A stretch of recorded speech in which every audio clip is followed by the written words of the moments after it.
Welcome to the Truth of the Youth. I'm your host, Noah Seiler, and we're about to dive straight in on the Candace Owens interview on the George Janko Podcast. Mixing pot, which means they're coming from other countries. You think they would be educated. How do we get our country to not be divided? Actually properly get educated, and I think this is the reason that they hate alternative media sources like me. You know, if you say they hate podcasting, they want to figure out how to control this, right? Yeah. Because suddenly their narrative is threatened, and I think that we are in the midst of a mass awakening. I would say to any person that's watching this is to know that anytime you are thinking in your head that these are always the good guys and you're referring to an entire religion, you know, an entire class of people, all women are this, all men are that, all Muslims are this, all Jews are this, you're being programmed. You have been programmed. Human beings are more complex. Alexander Solzhenitsyn is a person who was in the labor camps during the communist regime, and he came out and he wrote extensively about what they suffered. By the way, no one ever talks about the Christian Holocaust, 20 million Christians killed in Russia. Wait. I want to pause this real quick because I'm going to be completely real with you. I personally don't even know about the Christian Holocaust. This is the first time I'm hearing about the Christian Holocaust. All I know is about what happened to the Jews and the Jewish people in that Holocaust. I had no clue that 200 million Christians died. Just want to make that clear. I don't know if you guys heard about that.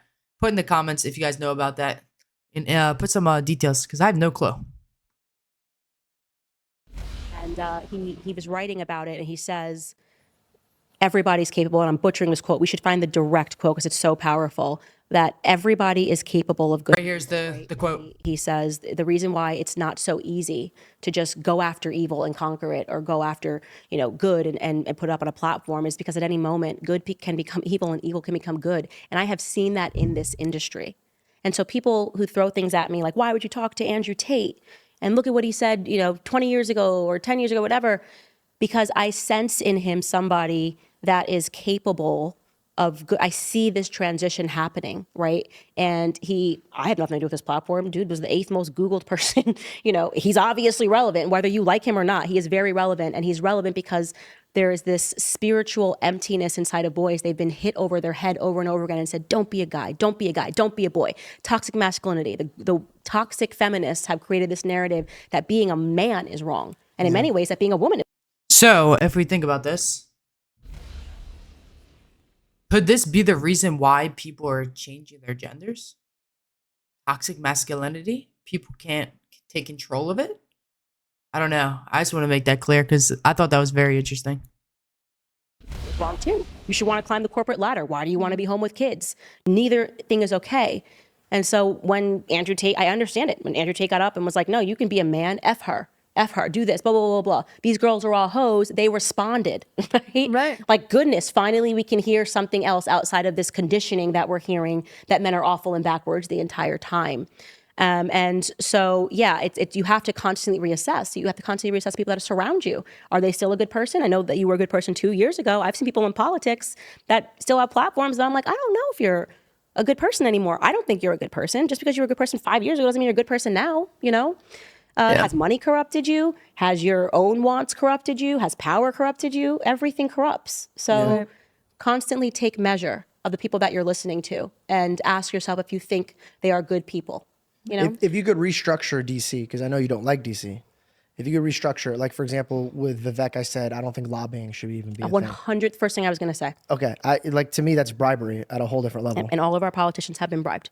They all have been bribed, one way or the other. So that's the first thing that would go. What else would you change? Like, if term limits go with that. Permits? Term limits. Because the promise is that the issue is if you can just be in DC forever, right? Then you want to figure out how to enrich DC. This is your job now, right? How do I make my company, so to speak, more successful? Which is why you accept the lobbyists' bribes, because it's a lot of money coming from Big Pharma. It's a lot of money being offered to you from the military-industrial complex. That's what happened to Nikki Haley. She was in debt, right? And then suddenly she recognized that she could make a lot of money if she just promoted the military-industrial complex. We have to go to war all the time. War, war, war, war. You see Lindsey Graham, he's a total nut job. Bomb Iran.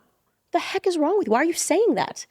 Do you think you're representing the interests of the American people? Yeah. But what if you had term limits and you had to go back and be the American people? What if it's your children? Yeah. What if you that's a great point. I'm gonna pause it right now. That is a great point. there should be term limits. I mean, think about it. All these old people that they get in young and they stay in there and they have no threat on doing anything for the right of the United States. They're just doing it for themselves. They're just making their own money. It's inside trading, all these things that are happening. That she's making a great point. But if there was terms and they knew that it was an ending at one point and these guys are going to get kicked out, they're going to be doing everything they can for the normalized people because they're going to become one. I don't know. You got to be like us. Well, then suddenly bomb Iran and let's go to war doesn't really serve you. So the term limits should be established. Lobbying should not be accepted whatsoever. No bribes should be allowed. Yeah. Going to DC should be an act of service because you're not going to make a lot of money, right? But you want to change your country. You actually want to make it a better country. Right now, no, they want to be celebrities. It's like it's a Hollywood. Right. I told Vivek, I said the only thing, like I like to challenge my guests because I don't want to sit here and just kiss ass. And the one thing I challenged them on, I go, when I watched your guys' panel, I go, it was a comedy roast. It's a joke. Tearing each other down. What the Great hell point. are we doing? They're literally just roasting each other. Your guys' footsteps. It's a bunch of old men that we're teaching our kids to support and learn from. I also think they should have to pass a civics test because there's a lot of really not smart people that are in DC. I don't think they even know how their government works. They just get a platform because they're saying what people want to hear. It doesn't even make sense to me. I mean, this was something that Vivek was talking about on the road, was saying that every single person should have to pass a civics test to even vote. And that was considered very controversial. And it's like, wow, that's how dumb we've gotten. I mean, go back and read the letters that were written from 17-year-olds that were fighting in the Civil War to their moms. Geniuses. They sounded like poets. Yeah. And geniuses. No schooling, no university. Yeah. Now read anything that's written by somebody who's allegedly a journalist. Like I was reading today the Rolling Stone cover issue because I was covering it on my show. It's like Kristen Stewart. The first sentence is such an insult to just the English language. It's just an assault on the English language. How are you able to write for a magazine? How did you get this job, right? And so now we're at the place where we're like, oh my God, no, if I have to know how many states there are and I can't vote, like then that's not fair. Well, no, if you don't know how many states there are, educate you can't yourself. they shouldn't be voting because you could actually be voting us into harm. That's so funny. Too many people in speaking on subjects that they don't know about. If you don't know, I'm so too dumb to do this, but I'm definitely smart enough to vote. Doesn't really make sense to me. I want to be a doctor and do surgery, but I don't want to go to school. Right. It's a great point. Especially another thing, if you don't pay taxes, it's wild to me. That's absurd. That you would be allowed to vote. Yeah. If you don't pay taxes and you're just fully just on the tit, so to speak, why on earth are you able to vote on how I'm going to get taxed? Like this doesn't make any sense to me, right? Like you're not a participating member of society if you're not voting, if you're not being taxed. Have you been in LA?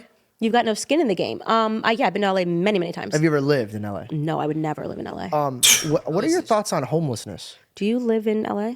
I used to. I go back and forth. I come for work, so I have a place in LA where I come and shoot and do stuff, but I mostly reside in Scottsdale, Arizona. My thoughts on homelessness is that people are really uneducated. They believe this narrative that a homeless person is just somebody that's down on their luck and just needs a place to stay. Yeah. The overwhelming majority of them are drug addicts, and they had places to stay and ruined their entire lives because if you gave them $200, told them to All right, so I'm going to pause it at this point because the other point already finished. So let's talk about it. So she breaks it down saying about how the government there should be terms. I think this is a big part. I think there should be terms in the house. I mean, these people are getting in, they're staying in there for so long. They know they're not going to get out until they die. So they can do whatever they want to make it how they want. Like if there was term limits and they had to get out early and become normal people, everything would be completely changed. They would make it everybody focus on the normal people, right? Like, I mean, it's absurd. I mean, think about it. Like, why are we telling the bomb countries? Like, she made that point, like, bomb Iran. What's the point of that? It's just ruining us. Let's get into a war. Let's send people out. For what reason? For tax money? So we can get all this money? Like, literally, this is all they do. It's a money grab, money game. They just want to bring in as much money as possible. That's all they're focused on is money, money, money. They're not focused on their actual USA civilians that are living in this country. It's a host. It's completely irrelevant to them. We are irrelevant to them. They just want their money. That's all they focus on. Like, I don't understand. And she does make a good point. Why are people voting that are not paying for taxes? What? A lot of people vote on how their president is going to run the government and how much money they're going to have to pay to taxes. Well, if you're not paying for taxes, you can vote on whatever the hell you want. I don't know. What's your guys' opinion on this? I think it's a very strong topic. It caught my eye, and I was like, I should definitely make a video on this. And yeah, there'll be a lot more videos like this. So comment below what you guys think about Candace Owens and her point of view. And yeah, hope you guys have a great one. And